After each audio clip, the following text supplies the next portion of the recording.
আসসালামু আলাইকুম।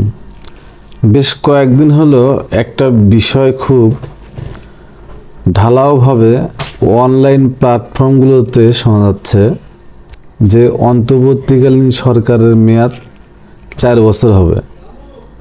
অর্থাৎ ডক্টর ইউনূস আল জাজিরায় দেওয়া সাক্ষাৎকারে বলেছেন যে তারা 4 বছর ক্ষমতায় থাকবেন কিংবা তাদের সরকারের মেয়াদ হবে 4 বছর। আসলে গুজবে সারা দেশ ভরে গেছে।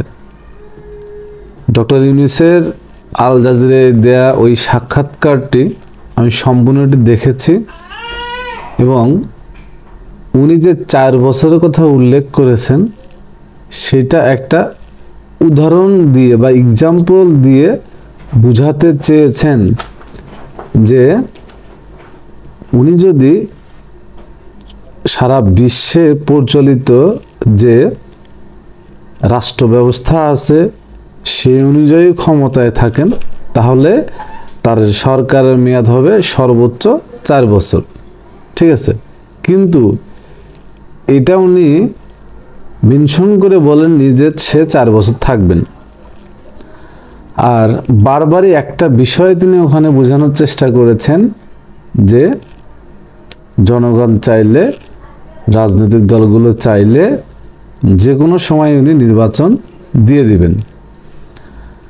মূলত সমস্যাটা হলো ইন্টারভিউটা সম্পূর্ণটা ইংরেজিতে হয়, অনেকেই তার বিষয়বস্তু বা সারমর্মটা ভালোভাবে বুঝতে সক্ষম হননি, যার কারণে এই কথাগুলো মিডিয়াতে আসতেছে বা সোশ্যাল মিডিয়াতে আসতেছে যে উনি 4 বছর ক্ষমতায় থাকবেন কিংবা তার সরকারের মেয়াদ হবে 4 বছর।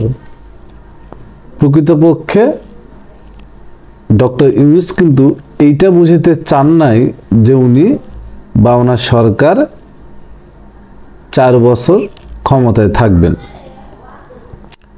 তাহলে স্পষ্ট বোঝা যাচ্ছে যে ডক্টর ইউনূস বরাবরই বুঝাতে চেয়েছেন, আল জাজিরাতেও বুঝাতে চেয়েছেন, এমনকি বাংলাদেশে যে বিভিন্ন মিডিয়ায় উনি কথা বলেন সেখানেও বুঝাতে চেয়েছেন জনগণ চাইলে, রাজনৈতিক দলগুলো চাইলে কোনো প্রকার সংস্কার ছাড়াই যে কোনো সময় নির্বাচন দিয়ে দিতে পারেন এবং জনগণ যদি চায় যে সংস্কার হোক তারপর নির্বাচন হোক তারপরে উনি নির্বাচন দিবেন। ঠিক আছে, আমাদের একটু আস্থা রাখতে হবে, ধৈর্য ধরতে হবে। আশা করছি এই অন্তর্বর্তীকালীন সরকার দেশের জন্য ভালো কিছুই করবে। শুভরাত্রি, ভালো থাকবেন সবাই।